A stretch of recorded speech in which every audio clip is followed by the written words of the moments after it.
Today, I am your host, Zach Viscome, and today I'm joined by a special guest here, Homer Smith. Now, Homer is in the financial services industry, and you've been making a really big impact in a lot of people's lives, but I'm really excited to have you on here today. Thank you. So Excited to be thanks here. for joining me. Yeah. So why don't you tell me a little bit more about you and your mission and really what it is that you're doing these days? Yeah, what we're really known for more than anything else is helping our successful families and business owners transition to that next act in their life. And oftentimes these transitions are much more about significance than success, and much more about impact than income. And what we really love is helping our clients through this transition because we believe they deserve to have a team that's really dedicated to helping them get through these complex situations. And oftentimes what really the first thing we do for a lot of them is just help them define what that really is and what does a successful transition even look like for them.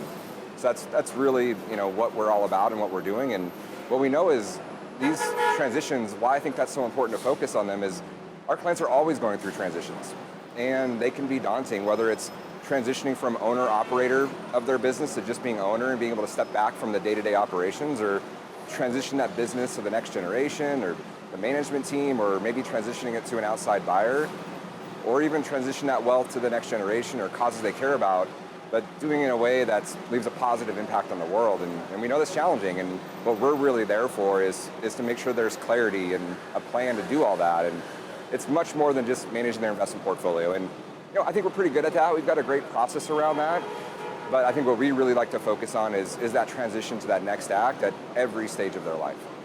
Yeah, and I'm sure it's very difficult for people. I mean, especially entrepreneurs and people who've started their business, I mean, the focus is really their business, and a lot of times they're not thinking about what to do afterwards, that whole transition or succession or whatever it is that they want to do until later on in life. So that's awesome that you're able to help them do that. Yeah, thanks. That's great.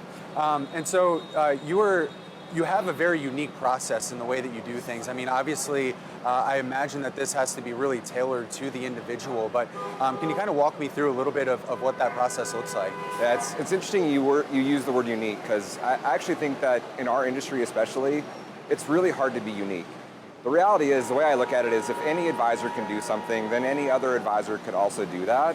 But what our clients tell us, though, that what differentiates us from everybody else, and more than anything else, is that we care about them, their family, and their wealth more than anybody else that doesn't share their last name. So we get to know them at an extremely deep level, their values, their goals, their relationships, everything and everybody that's important to them, everything and everybody that's impacted by the decisions that they're making.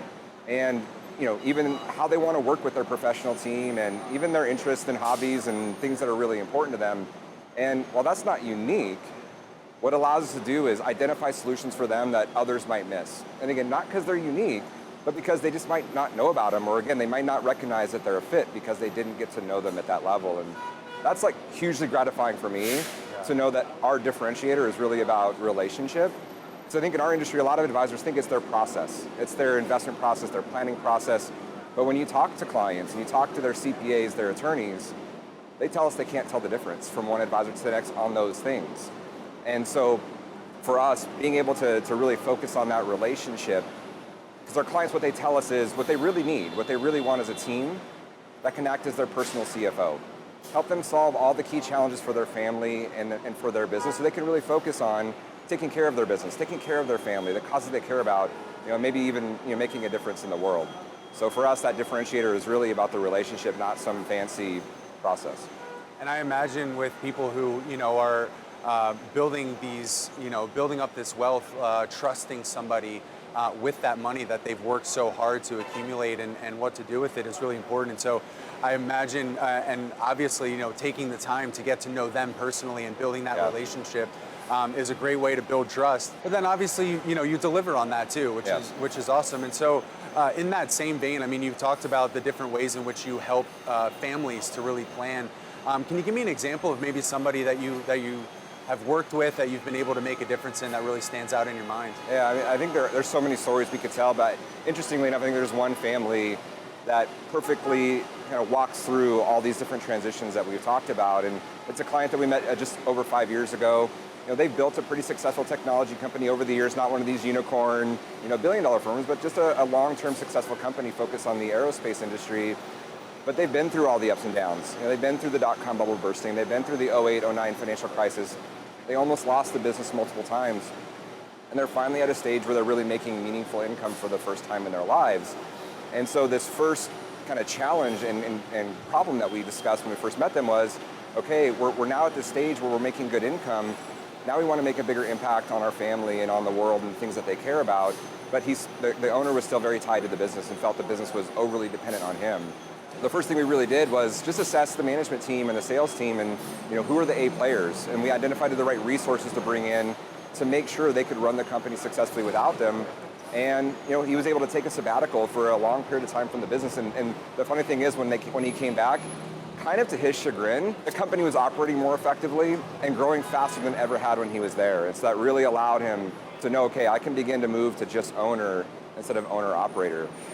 But then that created the next challenge, which was, okay, now that I've got free time, I've got a good income, but I don't have liquidity. If I want to make a bigger impact, I don't have the capital to do it. And so he also didn't want to sell the company. He liked the company. He really enjoyed his management team and the employees, and he didn't want to have to sell to somebody else and risk all of them maybe losing their jobs.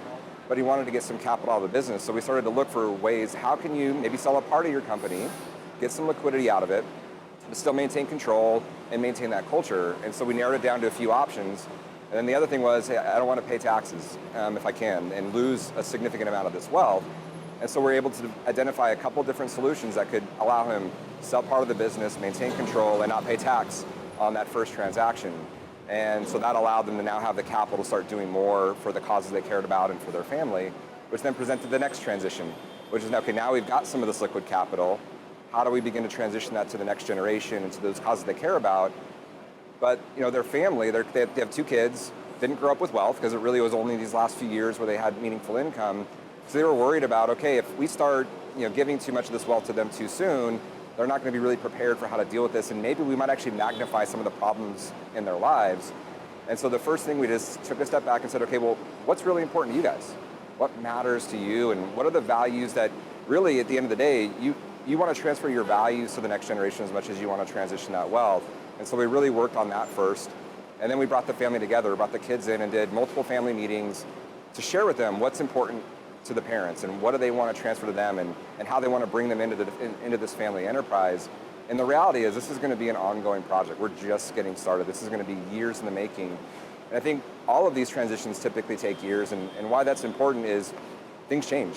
The economy changes, politics change, family dynamics change, and if this isn't just a plan you put on the shelf and say go for it, this is something that has to be looked at every year to evaluate how are these changes going to impact ultimately what they want out of this. And so it's an exciting process that this one client is really an example of all these different stages we're taking them through and the ongoing work that we're doing for them.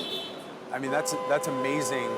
Just in hearing you talk through all the different things, like different stages of talking about tax and liquidity and like all the solutions that you were able to provide them. I mean, we're sitting here in Times Square, and you think of the economy and finance and Wall Street Today TV show, and it's like there's so many different philosophies about it out there, and I would say that this is probably one of the first times where I heard somebody say that they would actually sit down with the family. And you were talking about not only passing down your valuables, but your values too. Yep. I could see why your clients would say that, because here you are sitting down with their kids and bringing them into the process that now they're aligned with the plan as well.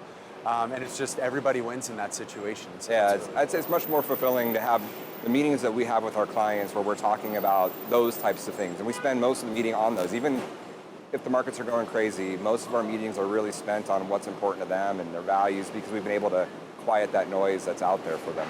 That's awesome. Yeah. Great. Well, I ask everybody this question, and so just kind of interested in, being somebody who deals with a lot of successful people, who's experienced success yourself. I mean, what would be your advice that you would give to the next generation or any of our listeners and watchers? Yeah, I think right now, I think we're in a changing economy, and a major shift is happening, and I think that's being reflected in the markets. And so I think there's a couple things that are really important.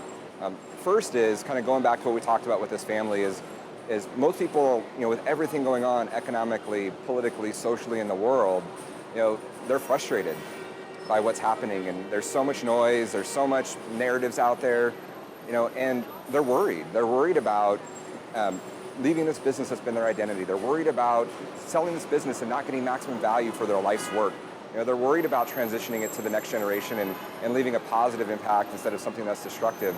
And so what's really important is to start at the beginning and get that clarity and understand what's really important to you and your family and your business. And then to be able to develop a plan that's laser focused on helping you achieve those goals, that really then allows you to quiet the noise. When I look at my mission, my values for what we're trying to do for our clients, my mission is to help them quiet that noise, get clarity on that purpose, help them transition to that next stage of their life in a way that's going to be positive for them and help them live that amazing life of significance. So that's the first one. The second one is, with everything going on in the markets and the economy, I think it's really important to be truly diversified. And our version of that is taking an all-weather approach. And when most people think of diversification, they think of, okay, have some stocks, have some bonds, some real estate, and maybe some private equity, some venture capital. In our view, though, those are assets that are only playing offense. They're looking to score when the economy is good and when the credit cycle is really good. The same problem, though, is when all those things are bad, when the credit cycle is bad, the economy is bad, those things all go down together at the same time as well. And so our view is you need to have a good defense to combine with your good offense. And you need to have asset classes on the field that are your defenders. So that's things like long volatility, commodities and trend, and even gold. And when you combine those together in the right allocations based on your own individual situation and needs, it really builds a much more robust and diversified team. And the analogy I use, I'm using kind of the sports analogy, if you were building a soccer team, you wouldn't build it with just forwards on the field, and that's what most people do. Yeah. And a lot of financial advisors are trying to time when is the right time to put the defenders on the field and then take them back off. And our view is, because we never know when the top of the market's going to be, when the bottom of the market's going to be, rather than trying to predict that, we just build portfolios so that we're prepared for whatever comes next, whatever economy we're in, so our clients can thrive and survive no matter what we're facing. That's great. Well, Homer, thanks so much for joining me on the show today. Thanks for the great work that you're doing in helping people to transition into these different families, really, to transition through these different stages of their life.